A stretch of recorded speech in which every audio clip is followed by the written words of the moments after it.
Hello friends, आज हम आपको टैली के अंदर एक टूल के बारे में इंट्रोडक्शन देने जा रहे हैं जो कि जीएसटी रिकॉन्सिलिएशन टूल है। इस टूल के अंदर हम जीएसटी का 2A और 2B का रिकॉन्सिलिएशन और 1 का भी रिकॉन्सिलिएशन अवेलेबल है। वो सारी फैसिलिटी अवेलेबल उसके बारे में हम बताने जा रहे हैं। जैसा 2B का रिकॉन्सिलिएशन होता है वैसा का वैसा जीएसटी 2A का भी होगा, वैसा का वैसा जीएसटी 1 का भी रिकॉन्सिलिएशन होगा। तो हम क्या अभी पहले 2B का रिकॉन्सिलिएशन करेंगे। एज सेम प्रोसेस आपका 2A और 1 का होगा, तो हम एक प्रोसेस को फॉलो कर रहे हैं। इसके लिए सबसे पहले आपको जेसन फाइल्स को डाउनलोड करके रखना है। जेसन फाइल डाउनलोड एक फोल्डर में कर देना है और आपको जब भी 2B या 1 का रिकॉन्सिलिएशन करना है आपको उस पाथ को देना है। यहाँ पे हम 2B के रिकॉन्सिलिएशन में जा रहे हैं। सबसे पहले मैं परचेज रजिस्टर के बारे में इंट्रो दे देता हूँ। ये परचेज रजिस्टर जो है आपको इनवर्ट सप्लाई का जितना भी डिटेल्स है उसकी डिटेल्स यहाँ पे बताएगा। मंथ वाइज वगैरह जिस भी मंथ पे क्लिक करोगे, एरर में अगर आपकी किसी एंट्री में एरर है तो एरर को शो कर देगा। यहाँ पे देखिए journal payment receipt, journal payment purchase, कोई भी एंट्री जो इनवर्ट सप्लाई से रिलेटेड है वो यहाँ पे बताएगा।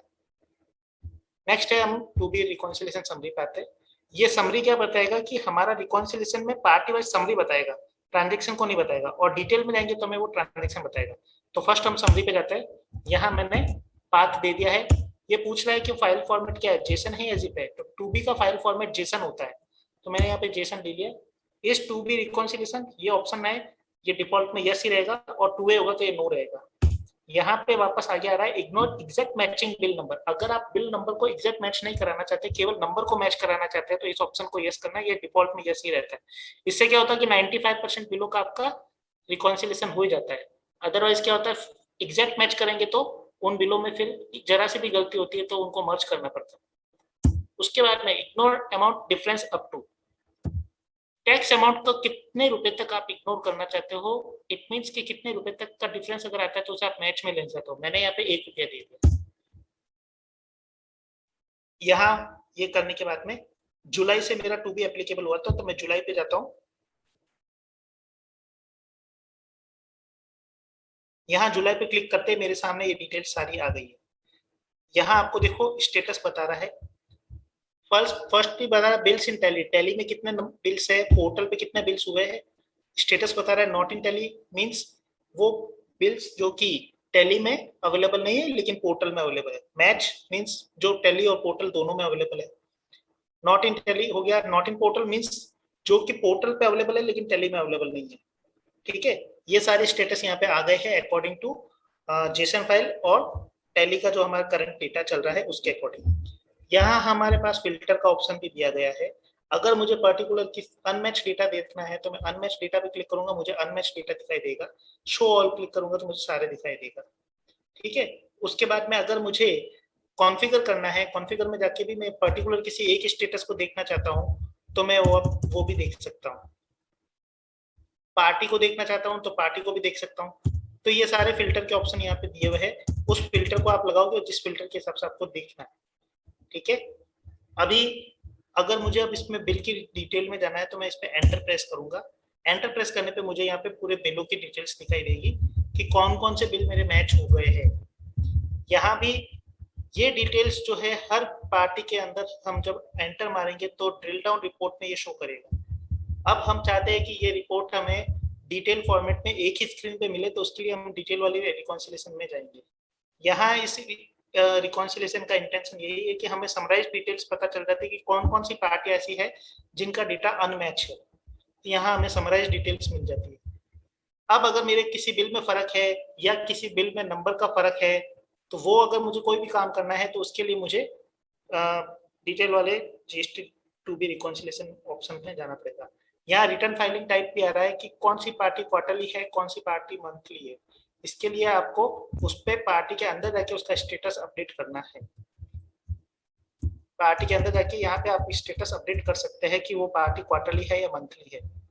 तो उसके अकॉर्डिंगली आपको यहाँ पे स्टेटस पता चल जाएगा कि कौन सी पार्टी अपना फाइलिंग किस सिस्टम से करती है, मंथली सिस्टम से करती है, क्वार्टरली सिस्टम से करती है।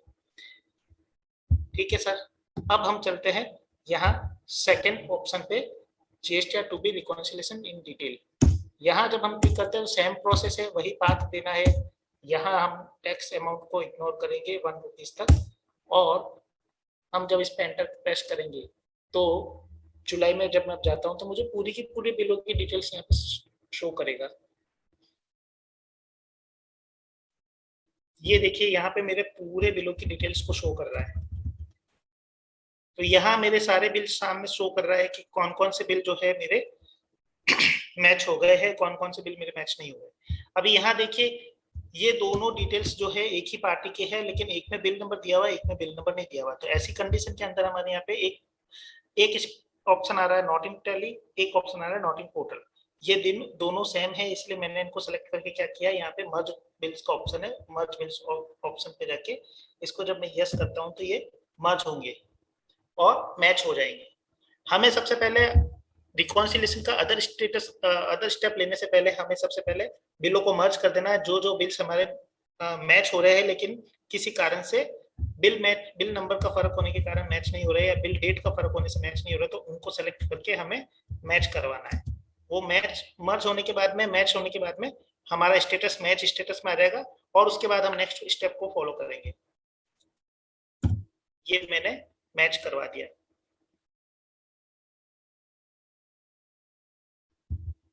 और कौन से बिल है? आई थिंक अब और कोई बिल नहीं है। विष्णु एंटरप्राइजेज, ये दो बिल है अभी नहीं, नॉट इन पोर्टल ही है ये। ठीक है, ये करने के बाद में आपके सामने देखिए सारे बिल मैच हो गए हैं, कुछ बिल अभी भी आ रहे हैं नॉट इन टैली। यानी कहने का मतलब ये है कि ये बिल पोर्टल पे अवेलेबल है लेकिन टैली में अवेलेबल नहीं है। अगर अब हमें इसकी क्रेडिट लेनी है तो हम इसके बिलों की एंट्री सीधा यहाँ से पोस्ट करके भी कर सकते हैं। यहाँ मैंने एंटर प्रेस किया, टैक्सेबल अमाउंट में मैंने उस लेजर का नाम लिया जो कि मुझे यहाँ पे शो कराना है। उसके बाद में यहाँ पे मैंने जस्ट लाइक यहाँ पे मैं एक्सपेंसेस अकाउंट टैक्सेबल एक्सपेंसेस ले लेता हूँ, फैक्ट्री एक्सपेंसेस टैक्सेबल, सीजीएसटी का लेजर ले लिया, इनपुट सीजीएसटी, एसजीएसटी का लेजर ले लिया, इनपुट एसजीएसटी, राउंड ऑफ ले लिया। वाउचर टाइप, ये एंट्री मुझे जनरल में, एक्सपेंसेस की एंट्री इसलिए मैं जनरल में पास कर रहा हूँ। अगर आपके बिल की एंट्री है तो आप परचेज में पास कर सकते हैं।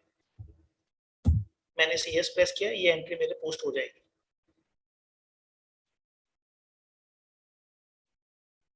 ये एंट्री मेरे पोस्ट हो चुकी है। अब भारत संचार निगम लिमिटेड का जो मेरा बिल था वो यहाँ टैली के अंदर आ चुका है। यहाँ से ये करने के बाद में इस तरह से मैं जिस बिल का भी क्रेडिट लेना चाहता हूँ उस बिल का क्रेडिट यहाँ पे ले सकता हूँ। ये करने के बाद में यहाँ पे कुछ बिल है जो नॉट इन पोर्टल बता रहे हैं। ये बिल ये मेंशन कर रहे हैं कि इनका डेटा अभी मेरे यहाँ पे अगली पार्टी ने लोड नहीं किया है और इसकी क्रेडिट मैं नहीं ले सकता। तो हमें क्या करना होता है कि इस क्रेडिट को रिवर्स करना होता है, लेकिन उससे पहले हमारा ये सारा जो स्टेटस है हमारी वाउचर एंट्री के अंदर अपडेट करना होता है। उसके लिए हमें इन सब एंट्री को सेलेक्ट करना है। सारी एंट्री को सेलेक्ट करने के बाद में यहाँ हमारे पास ऑप्शन है सेट टू ए स्टेटस, हम इस पर क्लिक करेंगे और यहाँ इन एंट्री को अपडेट करेंगे। मैंने ये यस प्रेस किया, 39 एंट्रीज का जो भी स्टेटस है ऑटोमेटिक मेरी सारी एंट्रियों में अपडेट हो जाएगा।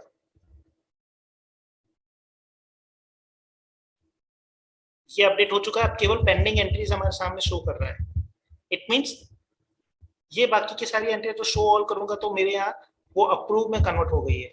अप्रूव में कन्वर्ट होने का मतलब ये हुआ कि ये एंट्रीज जो सारी है अब मेरे यहाँ से मैच के स्टेटस में भी आ चुकी है और मेरे द्वारा वेरीफाई भी की जा चुकी है। अप्रूव एंट्रियों को हम ऐसे अगर एडिट करना चाहेंगे तो ऐसे एडिट नहीं होगी। अगर हमें एडिट करना है तो अल्टर जीएसटी स्टेटस पे जाके उसे एडिट करना होगा। इससे क्या होता है कि एक्सीडेंटली किसी भी एंट्री को हम रेक्टिफाई नहीं कर सकते बिना किसी वजह के। कोई वजह है तभी आप इनको रेक्टिफाई कर सकते हैं। ओके, तो ये था हमारा रिकॉन्सिलेशन टू बी। यहाँ हमने इस स्टेप को फॉलो करने के बाद में हमारे सामने ये स्टेटस आ गया कि इतनी एंट्री पेंडिंग है जो कि अभी तक मेरे पोर्टल पे अवेलेबल नहीं है। इनकी क्रेडिट मैं कब ले सकता हूँ? इनकी क्रेडिट मैं तब ले सकता हूँ जब अगली पार्टी उसका जीएसटीआर 1 सबमिट करेगी। जब वो जीएसटीआर 1 सबमिट करेगी और मैं वापस जब नया जेसन लोड करूंगा तो यहाँ पे ये जो अभी नॉट इन पोर्टल स्टेटस आ रहा है वो उसकी जगह मैच स्टेटस में आ जाएगा। और वैसे ही मुझे उस स्टेटस को फॉलो करना है, उस स्टेटस को अपडेट करना है मैच स्टेटस को, और वो फिर मेरे मैच वाले स्टेटस में कन्वर्ट हो जाएगा और पेंडिंग एंट्री से हटके वो मेरी मैच वाली स्टेटस वाली एंट्री में आ जाएगा। यहाँ हमारे पास जो रिकॉन्सिलेशन करने के बाद में यहाँ पे जो डिटेल आ रही है pending bills for ITC avail में हम जाएंगे तो हमें यहाँ पे जुलाई की रिपोर्ट जब हम खोलेंगे तो मेरे को यहाँ पे पेंडिंग रिपोर्ट बता रहा है कि ये सारे बिल मेरे पेंडिंग है।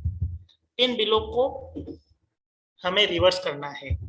अगर हम 3B के अंदर वही फिगर चाहते हैं जो कि फिगर हमारा पोर्टल पे आ रहा है और ये पोर्टल के अकॉर्डिंग ये बिल्स जो है हमारे नहीं मिल रहे हैं, तो हम क्या करेंगे, इन्हें सेलेक्ट करके यहाँ से इनकी रिवर्स एंट्री को पास करेंगे। रिवर्स एंट्री को पास करने के लिए इनको सेलेक्ट करने के बाद में सेट रिवर्स मंथ के ऊपर क्लिक करना है। सेट रिवर्स मंथ पे क्लिक करने के बाद में यहाँ पे आपको डेट देनी है कि किस मंथ में आप रिवर्स कर रहे हैं। मैं 31 जुलाई का कर रहा हूँ तो 31 जुलाई में ही इसकी रिवर्स एंट्री प्रेस कर रहा हूँ। यहाँ पर डेट डालने के बाद में मैं यस करता हूँ। ये पूछा है do you want to create ITC reverse entry, yes. Do you want to update, yes. यहाँ अब आप देखिए रिवर्सल मंथ मेरा आ चुका है। इन एंट्रियों को मैंने 31 जुलाई को रिवर्स कर दिया है। अभी मैं अगर 31 जुलाई का 3B देखूंगा तो वहां पे मेरे पास आएगा यहाँ पे ये जो रिवर्स की डेट आई हुई है उस रिवर्स की एंट्री का भी डिटेल्स वहां पे मेंशन करेगा। चलो हम 3B में देख लेते हैं।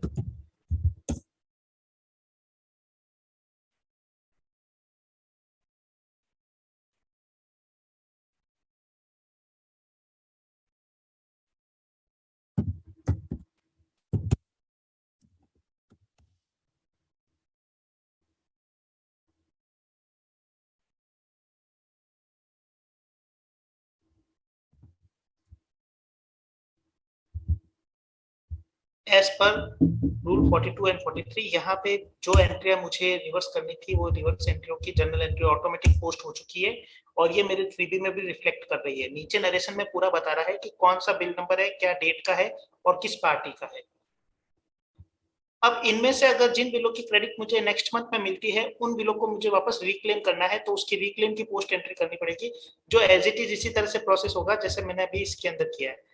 फर्क सिर्फ इतना होगा कि वो एंट्रियों का जो क्लेम है वो रेडी बिल फॉर आईटीसी वाली रिपोर्ट में जाके करना है। यहाँ जब जिन बिलों का मुझे क्रेडिट मिल चुका है उन बिलों को यहाँ लिस्ट के अंदर अभी देखो पेंडिंग लिस्ट में आ रहा है। अभी तक मैंने उनके ऊपर ये नहीं बताया कि इन बिलों की क्रेडिट मैंने कौन से महीने में की है। तो यहाँ पे उन बिलों को सेलेक्ट करके मुझे इनकी क्रेडिट कौन से महीने में मिली है या मैं इन बिलों की क्रेडिट कौन से महीने में ले रहा हूँ वो यहाँ पे मेंशन करूंगा। तो मैं यहाँ पे ऑप्शन दे दिया सेट आईटीसी अवेल मंथ। यहाँ पे मैंने 31 जुलाई दे दिया है। इन बिलों की क्रेडिट मैं 31 जुलाई में ले रहा हूँ तो यस प्रेस करते ये 31 जुलाई में अपडेट हो जाएंगे। अभी 31 जुलाई के अंदर कोई भी पेंडिंग नहीं बताएगा। दैट मीन्स शो ऑल करोगे तो आपको ये बता देगा कि मेरे ये 31 जुलाई के अंदर सारे बिलों की क्रेडिट ले ली है।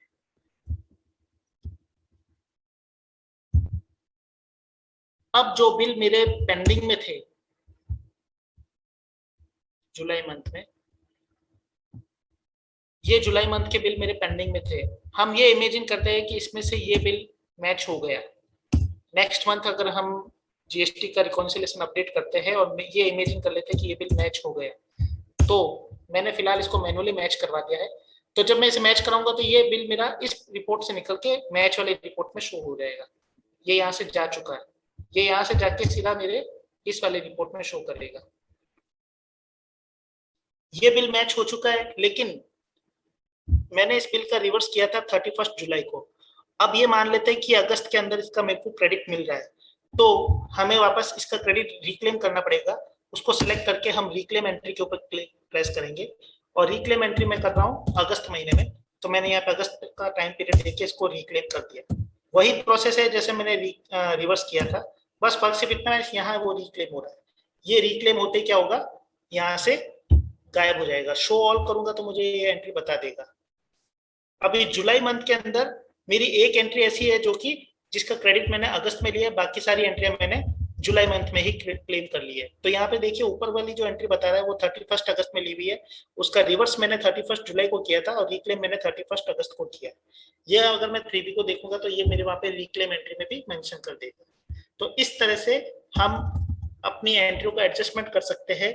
किस एंट्री का क्रेडिट मैंने कौन से महीने में लिया है उस हर एंट्री का मेरे पास पूरा हिसाब किताब रहेगा कि मैंने एक एक एंट्री का क्रेडिट कौन कौन से महीने में लिया है।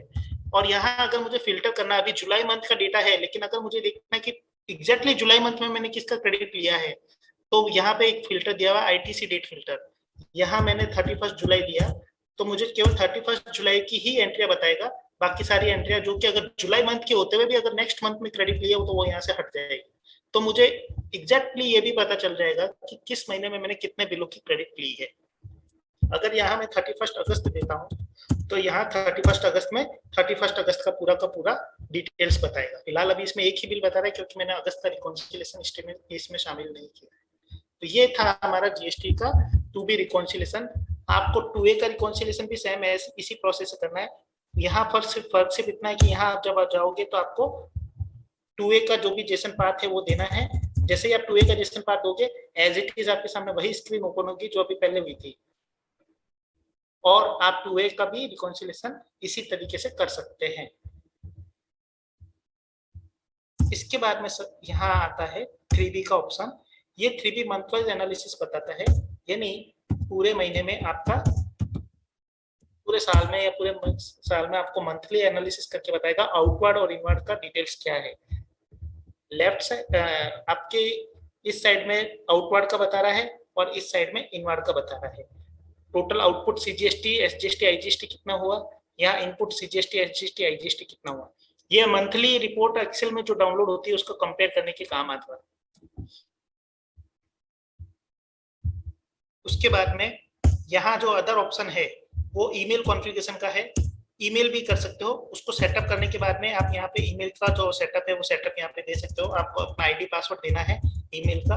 वो करने के बाद में आप यहाँ पे ईमेल का कॉन्फ़िगरेशन भी कर सकते हो, और समरी रिपोर्ट में जाके आप किसी भी पार्टी का स्टेटमेंट ईमेल कर सकते हो अगर उस पार्टी की ईमेल एड्रेस दी हुई है तो। जैसे कि ये जुलाई मंथ में है, मैं यहाँ जाता हूँ,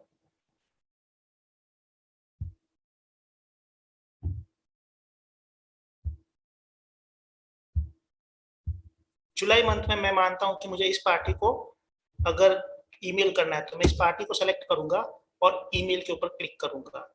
ये मुझे पूछेगा are you sure you want to email this report, मैं जस्ट यस प्रेस करूंगा।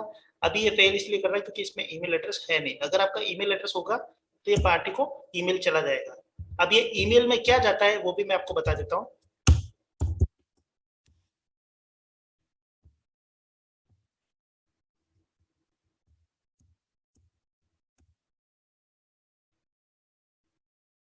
ईमेल में एक पीडीएफ रिपोर्ट जाती है जो कि कुछ इस तरह से होती है। समरी रिपोर्ट के अंदर ही है। अगर आप ईमेल करना चाहो तो ईमेल कर सकते हो, अगर आप एक्सपोर्ट करना चाहो तो एक्सपोर्ट कर सकते हो।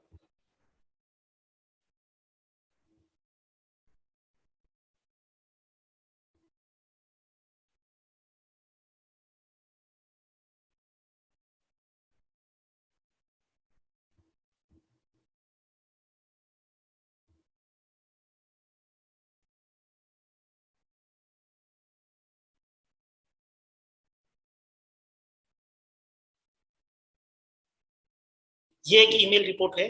आपने जो पीडीएफ फॉर्मेट में ये पूरा का पूरा रहा है, किस पार्टी का है, किस पार्टी से है और क्या फर्क आ रहा है, वो पूरा डिटेल्स यहाँ पे आ रहा है। ये मेल आप, ये पीडीएफ फाइल आपके मेल पे चली जाएगी, पार्टी के मेल पे।